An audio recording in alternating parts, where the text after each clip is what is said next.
Shalom, mis amados, mis queridos hermanos, les saludo con la bendita paz de nuestro Señor Jesús.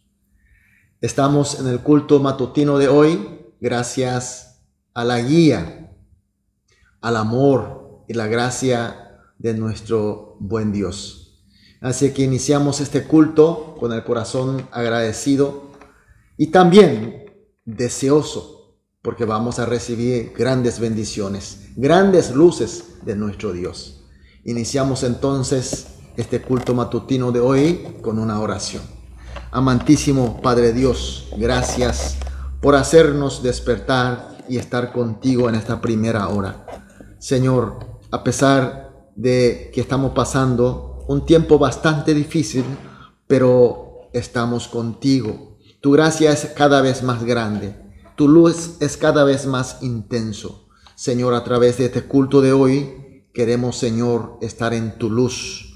Queremos realmente tener una comunión profunda contigo, Señor. Señor, te entregamos, recíbenos, Señor. También oramos por aquellos que están en debilidades, en enfermedades, en profundos dolores, heridas. Pedimos que tu mano poderosa y amorosa lo esté tocando, Señor, para consolarlos, para recuperarlos y para sanarlos, Señor, a fin de que todos juntos, la congregación, juntos podamos llevar este carro de la misión tan importante de ser tu testigo, ser tus discípulos en esta tierra. Oramos, Señor, en el nombre de nuestro Señor Salvador Jesús. Amén. Gloria a Dios. Adoremos a nuestro Dios con una alabanza.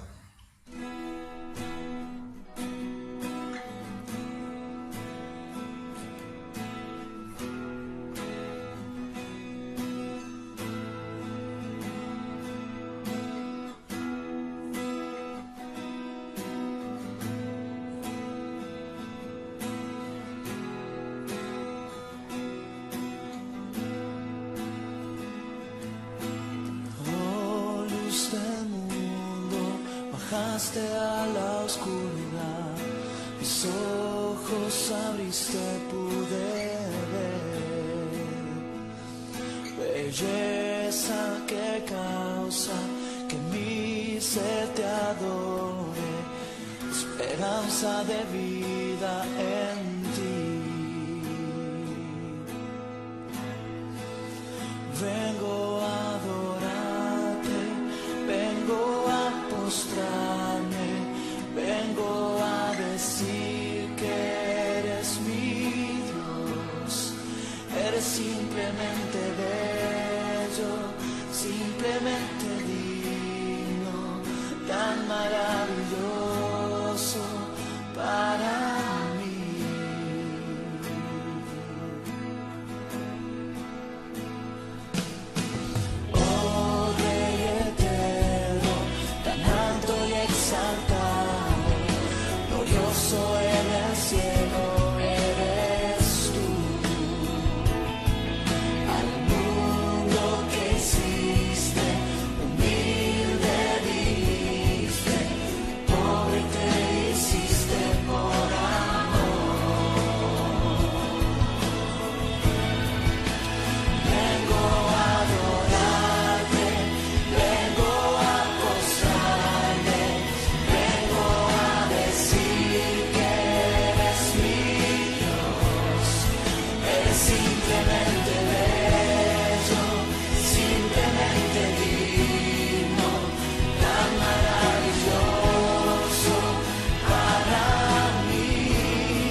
cuánto costó ver mi pecado en la cruz.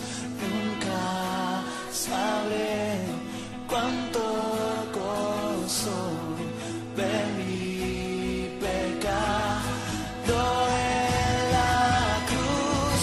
Nunca sabré cuánto costó ver mi pecado en la cruz. Nunca sabré cuánto costó ver mi pecado en la cruz. Amén, aleluya, gloria a Dios. Bueno, a partir de hoy, con el texto del libro de Juan, Evangelio según Juan, vamos a recibir la gracia durante los cultos matutinos. Hoy vamos a leer juntos Juan capítulo 1, desde el versículo 1 hasta el 5. Juan 1, desde versículo 1 hasta el versículo 5. Leamos juntos. En el principio era el Verbo, y el Verbo era con Dios. El Verbo era Dios.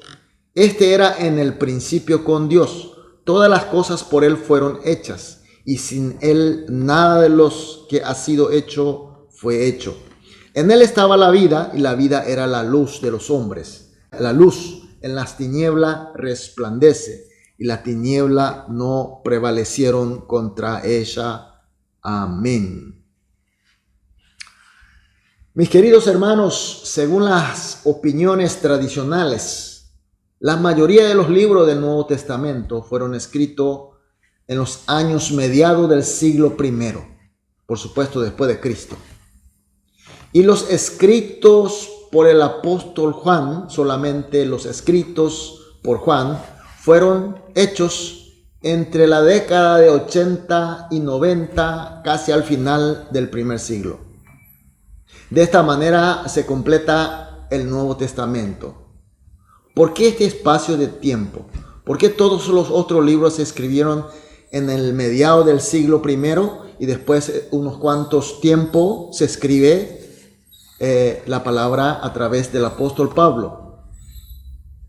Los ministros y los apóstoles escribieron libros de evangelio y se estaban dedicando, enseñando la palabra de evangelio de Jesús.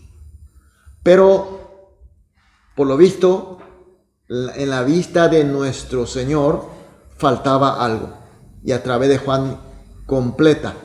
Y es completo la Biblia, tanto Antiguo y el Nuevo Testamento.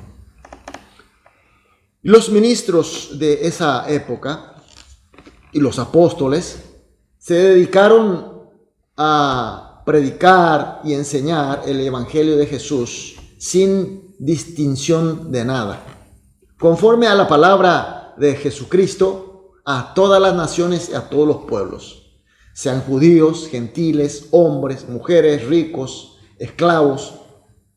Por eso la iglesia estaba siendo congregado por diferentes tipos de personas, y por tanto también de diferentes culturas, costumbres, creencias, necesidades y situaciones.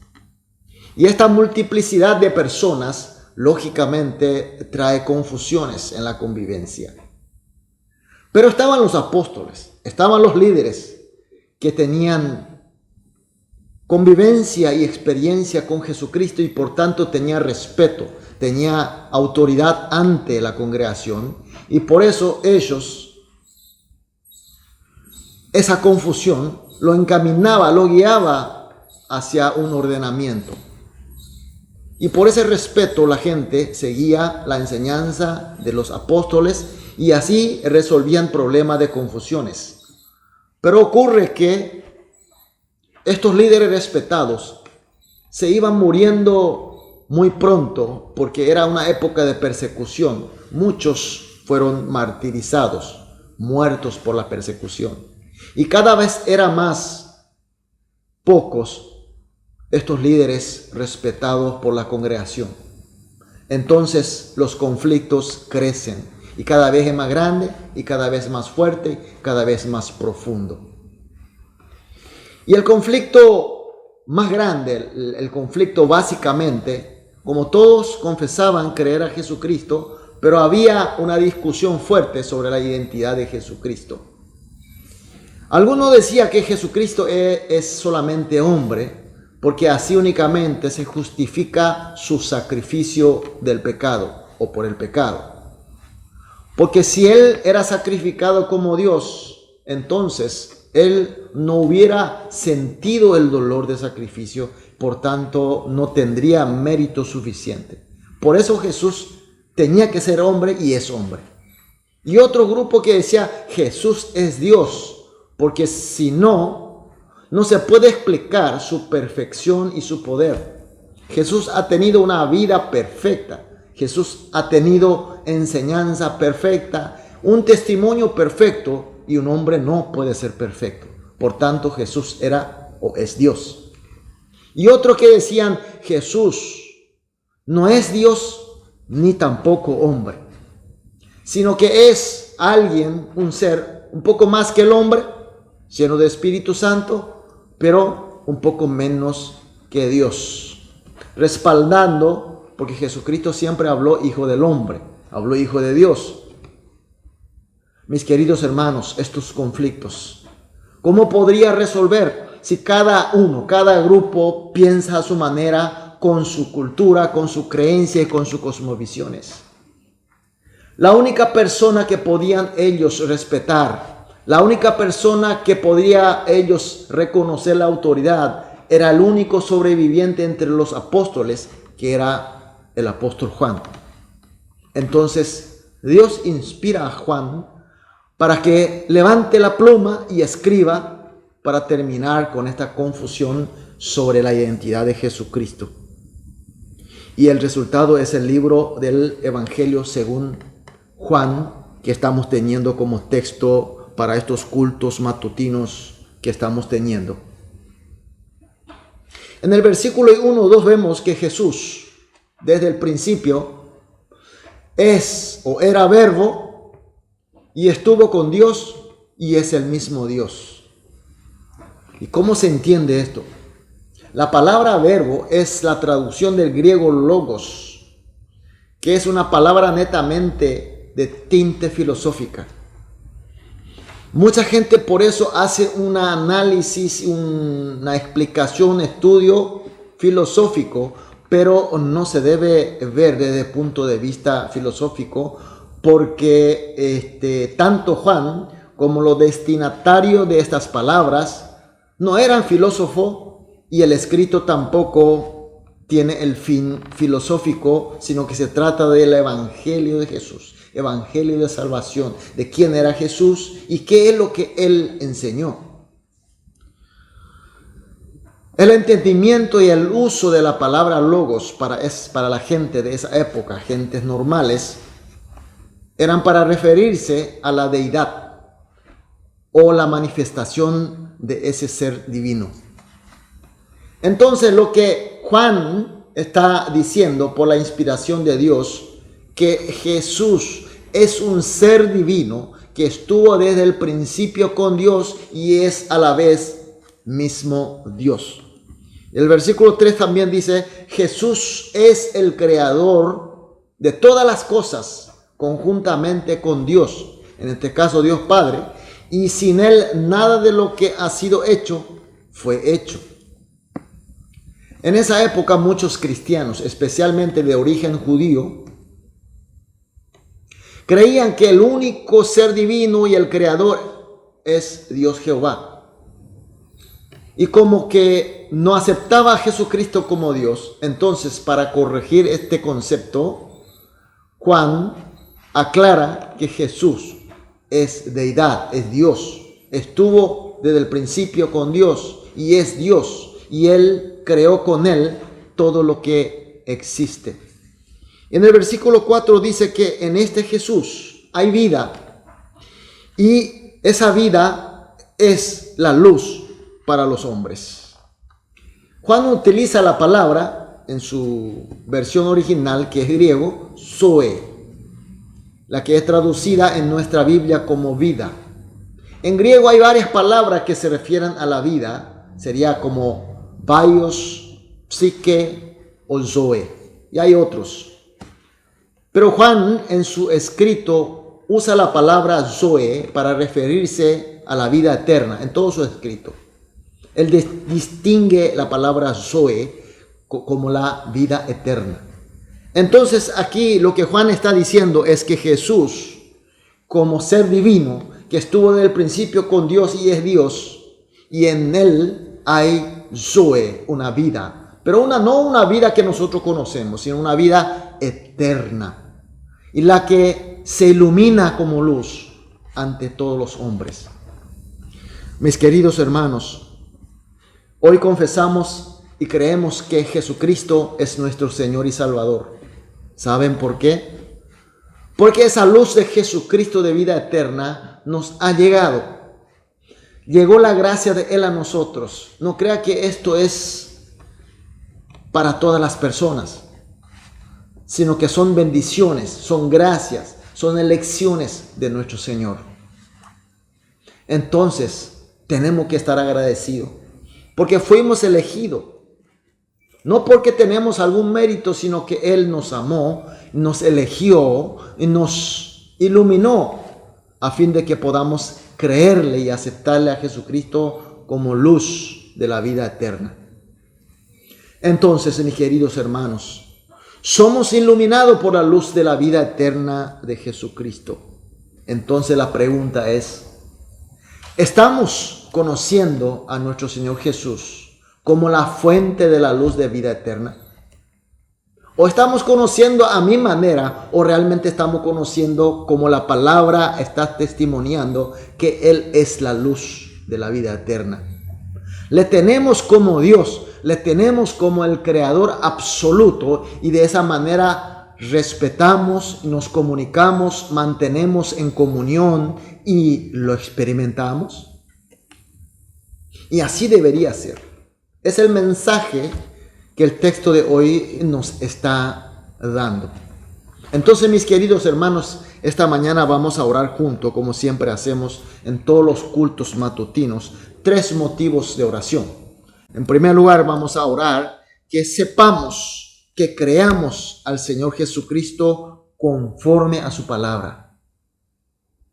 Y con esa fe en Cristo, la luz de la vida eterna, tengamos comunión y experiencia profunda como tal. Y por último, como recibimos su luz de la vida eterna, la reflejemos a este mundo oscurecido por el pecado, también como conforme a la voluntad de nuestro Señor Jesús. Entonces oramos juntos por estos 3 motivos. Después cada uno seguiremos orando individualmente. Después de las oraciones vamos a iniciar la actividad de hoy. Vamos a orar.